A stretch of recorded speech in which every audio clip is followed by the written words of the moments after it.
括上学就是基本上没钱，然后我们除开了上学，还要做很多劳动。For Lan Ying, early life in China's countryside was tough, but she was one of the lucky ones, earning a place at a university in Chongqing, just as the nation was beginning to open up in the 80s. 当时吃饭呀，就是就是不能总是每一顿都吃肉，有时候就晚上的时候就吃2个馒头。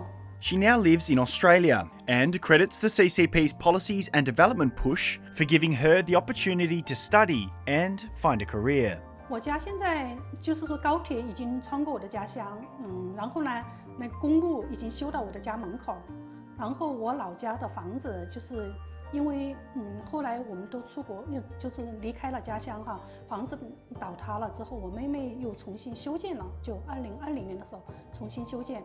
现在农村就是完全是和以前完全不一样了，就是还是挺美的现在。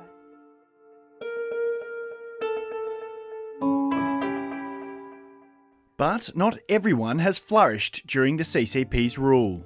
When I was a child, my parents explained that to me, that it was something wrong, that I was a second child and it is forbidden. And if it is disclosed, they would lose their job and I would lose everything I had. This is Yin. He was born as a second child during China's one-child policy. His birth registration was forged. Yin's parents, who work as public servants, would lose their jobs if the truth about their second child was ever revealed. I feel that I shouldn't have existed because I was something wrong.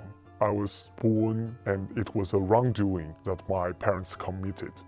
It was a crime. Beijing maintains that lifting the one-child limit would have seen hundreds of millions of people starve and stay in poverty.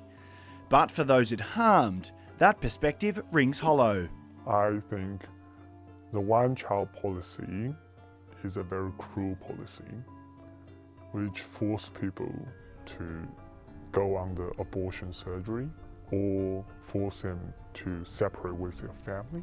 Its cruelty also, people who breached this policy would be punished like criminals or even harsher than criminals. The one-child policy has now been abolished, but the CCP continues to hold power over every aspect of their citizens' lives, be it which social media platforms the Chinese people can access, to how many children they can have, to how they may or may not live. 这是党是领导一切的，就是全党服从中央。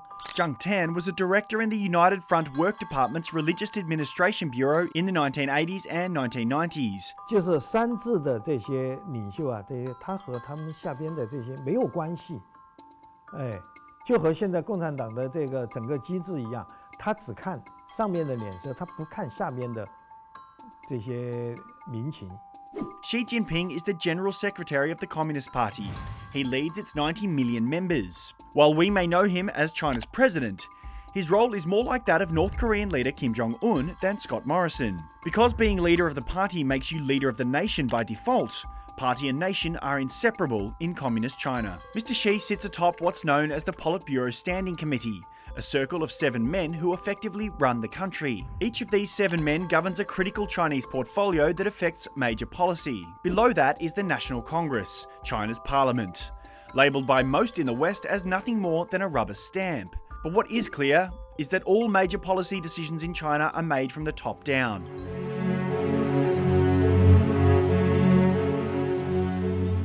Under Xi, China has seen increasing clampdowns on freedoms, leading some to describe him as the most authoritarian leader since Chairman Mao. Despite that, the CCP has endured for a century, but can it survive for another 100 years, while limiting the rights of the individual and stifling freedom of expression? CCP has to change, otherwise Chinese people will force it to change or change it. I understand that CCP is very strong. It's very powerful, it's everywhere, it's watching its people.